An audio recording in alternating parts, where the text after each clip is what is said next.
The reason I'm saying is there are years in which 4 questions or 5 questions appeared, more than 5 questions appeared from immune system alone. So that time you cannot think, is it patho or microbio? So before jumping into microbio, I would like to clarify whatever you studied in patho. That is why I comprised both together and separately I took it. Am I clear? Okay. Now, we are starting with microbiology, finally. So to start with, as every subject, there are scientists and their discoveries. So Anton von Leeuwenhoek reports bacteria, first observer reports bacteria. Beijerinck coined the term virus. Ehrlich, acid fast stain. Frankel, pneumococci. Hansen, leprosy. Hoffman, syphilis. Lister, antiseptic techniques in surgery. Loeffler, diphtheria.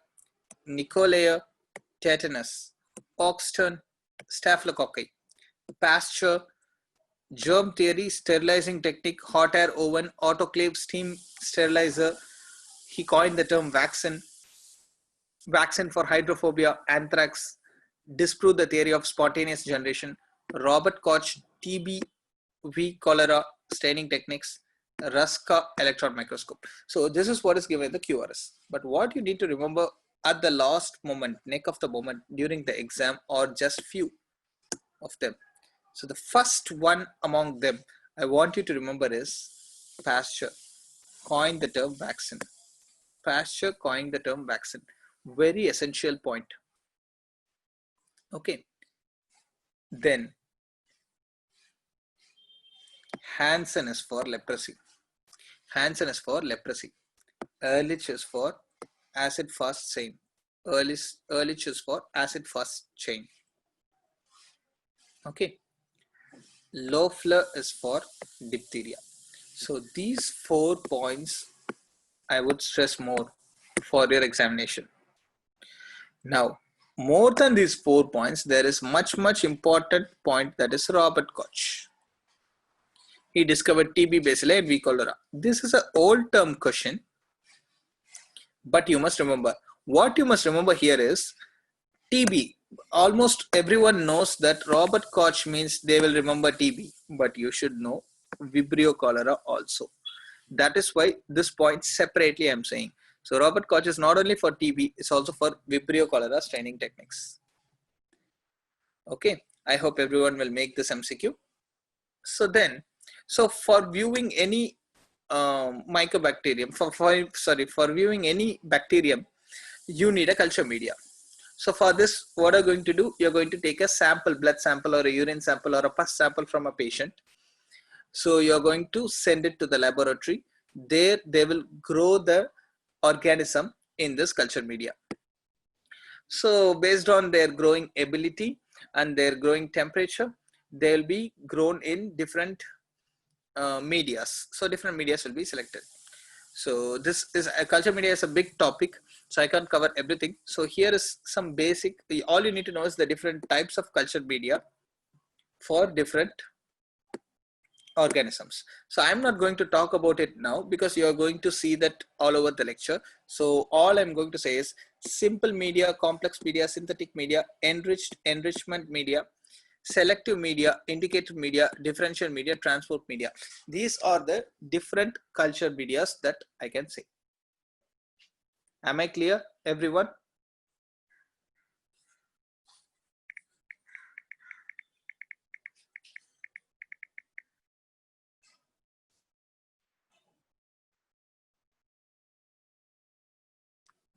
Am I clear? Okay, very good. Now, examples, I'm not going to talk about the examples. I'm going to talk about something else. What is a tricky question in this is enriched media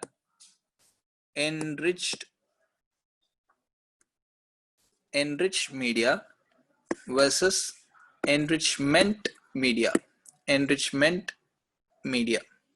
Enriched media versus enrichment media. This is what I'm going to talk about. Enriched versus enrichment media.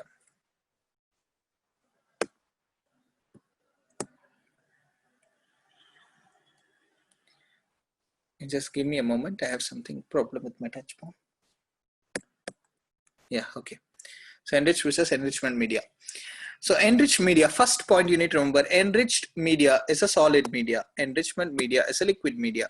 This is the first point I want you to remember because this is commonly asked MCQ. So enriched media is used to grow the fast growing or necessary microorganism. So the word that is necessary is fastidious. Fastidious enrichment helps to grow the fastidious organisms, microbes, fastidious microbes.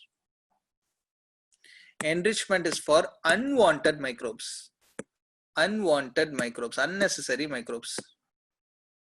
This is the second point I want you to say. Please note it down, very essential for your FMG.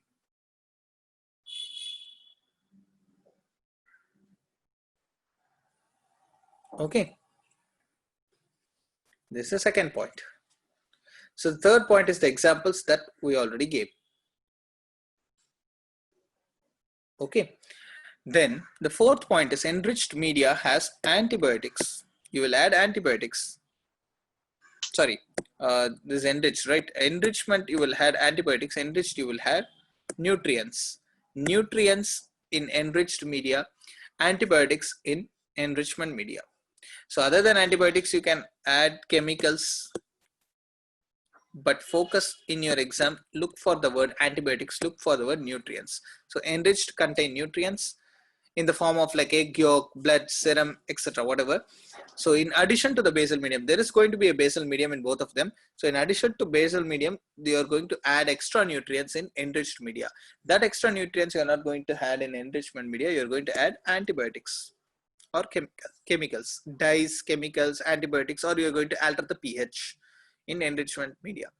So these 3 points are highly essential. So I said examples you can read by yourself, but these 3 points are highly essential. Okay, I repeat, enriched is solid, enrichment is liquid, enriched is for necessary microbes, enrichment is for unwanted microbes, enriched is for, in enriched you are going to add nutrients, in enrichment you are going to add antibiotics. Okay. So unwanted is a word I just use, is a common word.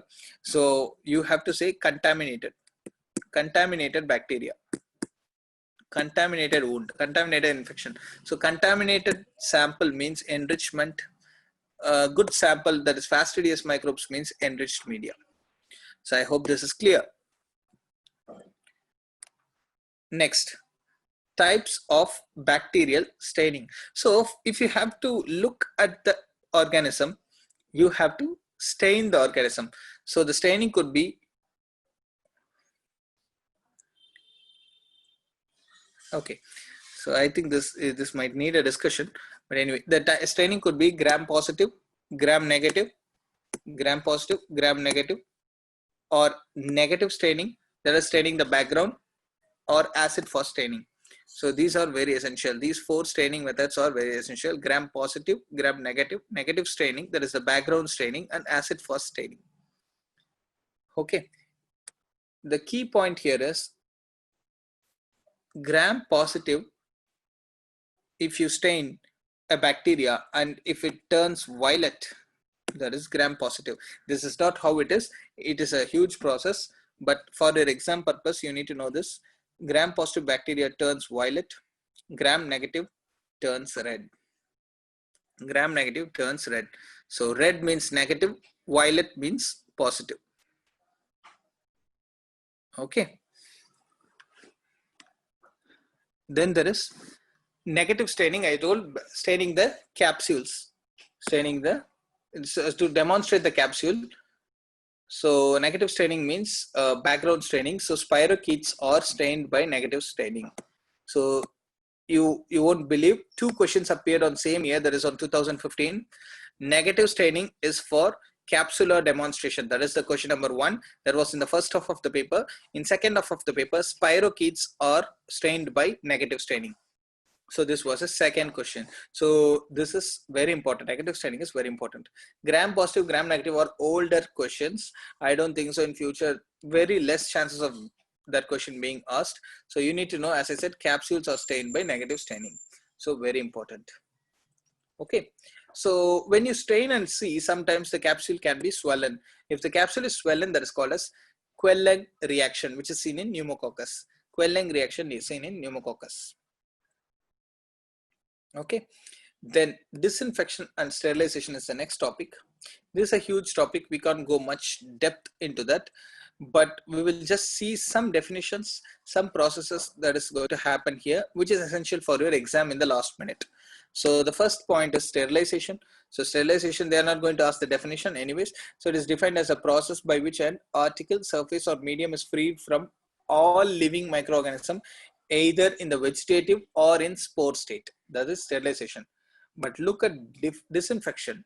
This means removal of all pathogenic organism or organism capable of giving rise to infection. Okay, but this does not deal with the spores. Disinfection does not deal with the spores. Sterilization deals with the spores also. Okay, hot air oven is the most widely used method of sterilization by dry heat. So that point you need to know. Then there are different methods are there. So a few methods I like to show here is one is flash process. Flash process is a process where you show heat for 72 degrees Celsius for 15 to 20 seconds, which is followed by cooling. So flash means you show heat and then you show cold. So heat followed by cold. Okay. Then filtration is a method. Most widely used pore diameter is 0.22 URN. So that is the pore diameter. Okay. Okay. So not much to talk about them. So we'll directly go for the different materials and the different methods of sterilization or disinfection used for them. So first is the materials. We're going to talk about the materials. So hot air oven is used for any glass. So let it be syringe, let it be petri dish, let it be test tubes, let it be flask, let it be surgical instrument, any glass or surgical instruments, you are going to use hot air oven. Number two is filtration. Filtration, water bath, vaccine bath. Forget about this water bath, vaccine bath. I don't think so you'll be getting a question from them. Filtration is used for any body fluids. It could be serum, it could be body fluids, it could be bacterial vaccine. Filtration is used for serum, body fluid, bacterial vaccine. Next is pasteurization. Pasteurization is used for the milk. Then Sidex. Sidex is something you see often in the OT. It's a colored liquid. It is often seen in the operation theater. It is used for sterilizing the endoscopes, the cystoscopes, the tubes that are used in the surgery, the disposable syringes. So Sidex is used to sterilize them. Okay, then comes autoclaving. Autoclaving is for the dressing, aprons, the gloves. See, this is COVID crisis, so we are often using gloves and or N95 mask. They can be autoclaved also. The suture materials, the culture media, everything can be autoclaved. Then comes tyndallization. Tyndallization is for culture media with egg, serum or sugar. So tyndallization is for culture media with egg, serum or sugar.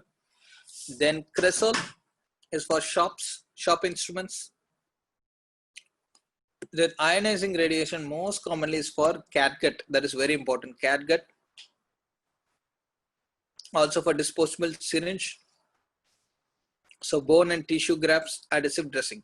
So if you get a question that is disposable, commonly asked out by students, disposable syringe, what should I choose? Is it ionizing radiation? Is it ionizing radiation or is it Sidex? You can choose both of them. That is up to the examiner to choose which is the right option according to them. So I would go for ionizing radiation when it's a disposable syringe, but in MCQ, I'd go for Sidex. Generally speaking, ionizing radiation, in MCQ I'd go for Sidex because ionizing radiation is not very commonly used. So I'll go for sit exit MCQ. Okay. Then the feces, urine, vomit, sputum, whatever it is, these infected kind of liquids or emissions from our body, they are dealt with bleaching powder, cresol, formalin, burning, autoclaving, boiling, these methods. So complete destruction process, so that we don't have to worry about them anymore. Next is formaldehyde gas. I don't think so. OT sterilization, I don't think so. You'll get a question from this, but basically they ask, how would you clean OT? You can answer with formaldehyde. That's it. Formaldehyde. So not just the OT, the wards, the laboratory, the OT floor space, everywhere is going to be the formaldehyde. So forget about the cresol. You don't have to answer the cresol. You need to know the formaldehyde. Formaldehyde is the answer that you have to worry about. Next is skin. Skin means basic betadine or tincture, iodine, spirit, alcohol, right? Chlorhexidine. So any of them. So all those basic that we are using now. So chlorhexidine is the spirit that we are using now for cleaning the hands during this crisis period. Okay, and alcohol also, ethyl alcohol spirit that we use. Next is methods of sterilization and their biological control, which means if these organisms are destroyed, your sterilization method is successful. So for each method, there is a biological control for you to determine. So there are some organisms given here, but I would like to say only one from them, because only one has appeared in your examination till now. That is steam or autoclave. So autoclave is the MCQ that have been asked. The answer is Bacillus stearothermophilus. That's it. If you know this, that is fine. The second most common point that I would like to say, a PG question once appeared, that is hot arrow 1 Bacillus subtilis. Hot arrow 1 Bacillus subtilis. If you know these 2 points at least, that is fine. Okay. So this ends our general microbiology along with immune system. So I think you guys can have a break now. Time is 9:30. You can have a break for maybe 15 minutes. You can have your breakfast. So after 15 minutes, we'll start with our other topics in microbiology.